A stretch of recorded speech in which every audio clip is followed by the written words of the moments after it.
Yunus Bai and Professor Mohammed Hafiz. I'll start with you, Shoaib. You were quite emotional by the end there, just sort of watching Pakistan capitulate, for want of a better word. What were your takeaways from what we've just seen?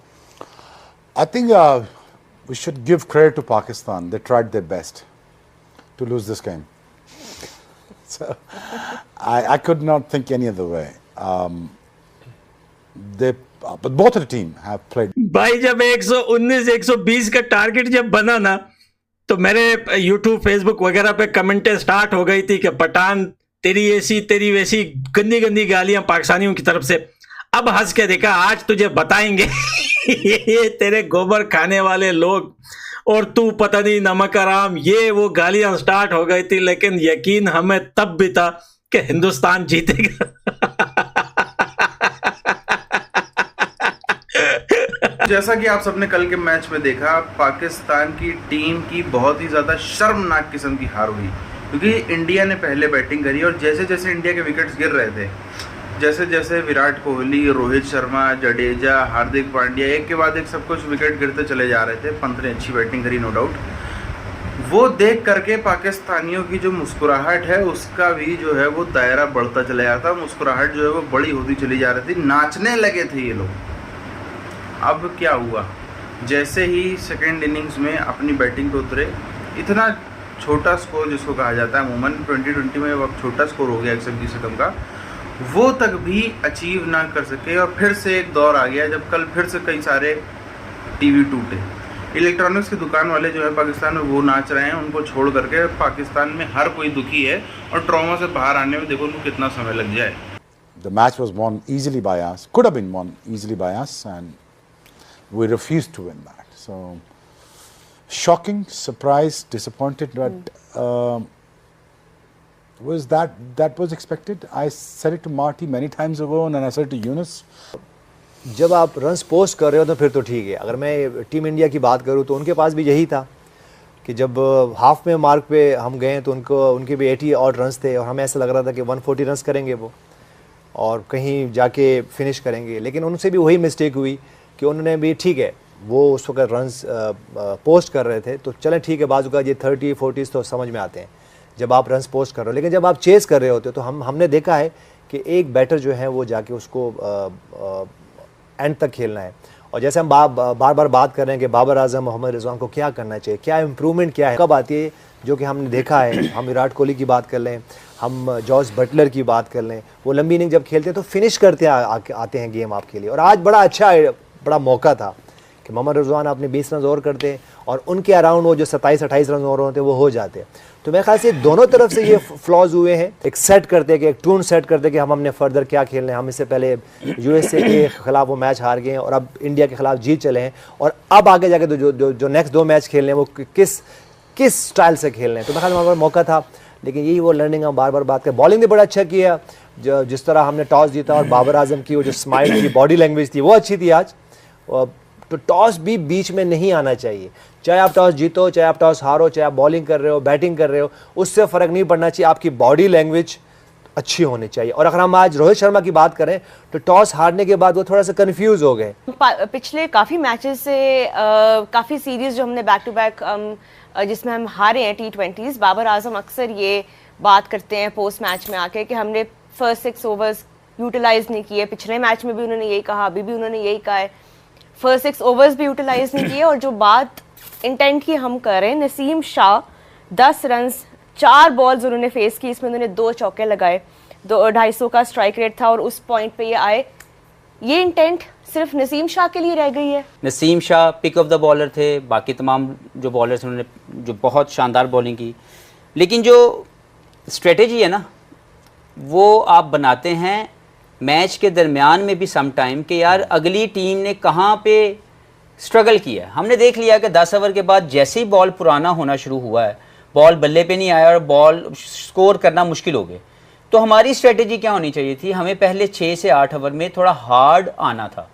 हमने ये देखा है mighty Australians को करते हुए कि वो game को पहले ही अलहदा कर देते हैं। वर्ल्ड कप के फाइनल में भी ये उन्होंने किया, जिस तरह उसने ट्रेविस हेड ने किया। और जो लास्ट हम T20 मैच देखा इंडिया इंग्लैंड के खिलाफ, उन्होंने भी हेड और उन्होंने वार्नर ने एक ऐसा पहले नए बॉल के ऊपर ही मैच को बिल्कुल खुडे लाइन लगा दिया। जब आपको नज़र आ रहा है कि यहाँ पे पुराने बॉल के बाद स्कोर करना मुश्किल है, तो आपकी स्ट्रेटजी रिवाइज होनी है कि go harder in the first 6 overs, go जबकि बॉल हार्ड है, जब बॉल बल्ले पे आ रहा है। हमने देखा उनके भी बाद में बॉल बल्ले पे नहीं आया, स्पंजी बाउंस हुआ, बॉल वो यूं खेल रहे थे, ऊपर जा रहा था। तो क्या हमारे साथ नहीं होना था? हमारे साथ भी होना था, क्योंकि इसी पिच पे ये चौथी इनिंग्स थी। आज हिंदुस्तान ने बैटिंग से नहीं बॉलिंग से जीता है भाई। यार पड़ोसियों, थोड़ा सा शर्म कर लो मेरे भाई। 120 भी तुम लोगों से चेस नहीं हुआ भाई। अच्छा, ये दुनिया की नंबर 1 बॉलिंग रखकर कोई शक नहीं है, वेल प्लेड। आज तुम लोगों की बॉलिंग अच्छी थी, टॉस जीत गए। 50% मैच तो वहां आप जीत गए थे, और फिर भाई पिच की कंडीशन भी ऐसी थी कि वो आपकी बॉलिंग को ज्यादा हेल्प कर रही थी। हम तुम्हारे ऊपर हंसते हैं। और एक बहुत बड़ा काम आज एक और भी हुआ है। पाकिस्तान बोलता है अफगानिस्तान नमक हराम, जीतते जीतते मैच जो है दूसरी टीम को दे देता है जीता हुआ मैच। आज कैसा लगा जीता हुआ मैच हिंदुस्तान को देख के? जल रही है ना? वेल डन यार हिंदुस्तान, वेल डन, क्या टीम है। आज फख्र है, मेरे को प्राउड फील हो रहा है कि मैंने गलत टीम को कभी सपोर्ट नहीं किया। भाई क्या बॉलिंग की है जसप्रीत बुमराह ने, क्या अंडर प्रेशर। भाई 16% चांसेस थे हिंदुस्तान के जीतने के, 16 से 100% हो गए, सेम टू सेम। आज पाकिस्तानियों को पता चल गया होगा कि जब जीता हुआ मैच बंदा हारता है तो कहां कहां दर्द होता है और कहां कहां तकलीफ होती है। तुम बोलते हो ना कि ऑस्ट्रेलिया तुमसे जीता हुआ मैच तुम लोगों से, तुम हार गए, ऑस्ट्रेलिया हारा हुआ मैच तुम लोगों से जीत गया। भाई क्या मैच जीता है। आज तो समझ में ही नहीं आ रहा भाई कहां से स्टार्ट करूं, कहां से खत्म करूं। ओ भाई साहब, जब टारगेट बना तो सब लोग यही बोल रहे थे कि हार गया भाई, हार गया। मैं तो तब भी फेसबुक पे जाके पोस्ट किया, मैंने कहा don't worry guys, India will be win. देख सकते हो मेरे फेसबुक पेज पे जाके लिखा हुआ है। वहीं पे कमेंटों में हिंदुस्तान के लोग रो रहे हैं। कोई गालियां निकाल रहा था तो कोई रो रहा था कि नहीं नहीं नहीं नहीं पठान भाई हम हार गए। रोहित शर्मा ने क्या रिकवर किया है, क्या रिकवर किया है। किसी के बाप में हिम्मत है जो रोहित शर्मा से आंखें मिलाए ऐसे सिचुएशन में कि भाई तूने ऐसा क्यों किया। भाई मैच बोले मैं जीत के दिया मैंने तुम्हें। 119 टारगेट को हमने जो है कवर किया है भाई, हमने नहीं उनको चेस करने दिया। कौन हिंदुस्तान की टीम के लिए इस टाइम आगे आगे जाके क्या होगा आई डोंट नो।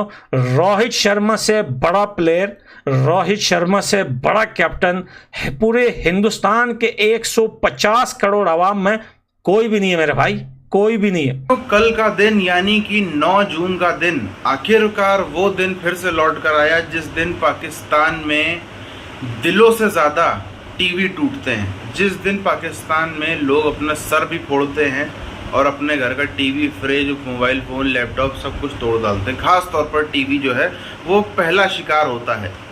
जब जब पाकिस्तान की टीम इंडिया से हार जाए, वो भी ऐसे वर्ल्ड कप जैसे बड़े टूर्नामेंट में हार जाए, उस दिन पाकिस्तान के अंदर जो है वो मातम से ज़्यादा और दुख से ज़्यादा कुछ भी नहीं होता है।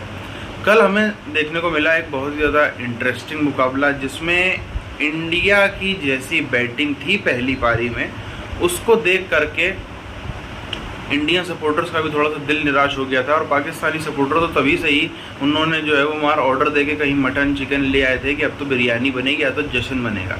अब तो जो है हमारा उनकी बोतलें खुल गई थी, सब कुछ हो गया था कि भाई आज तो जो है वो पाकिस्तानी जश्न मनाएंगे। लेकिन जैसे ही सेकेंड इनिंग्स हुई और जिस तरीके से इंडियन बॉलर्स की बॉलिंग हुई, विशेष तौर पर जसप्रीत बुमराह की जैसी बॉलिंग दिखी, ताश के पत्तों की तरह ढह गई पूरी की पूरी पाकिस्तानी टीम।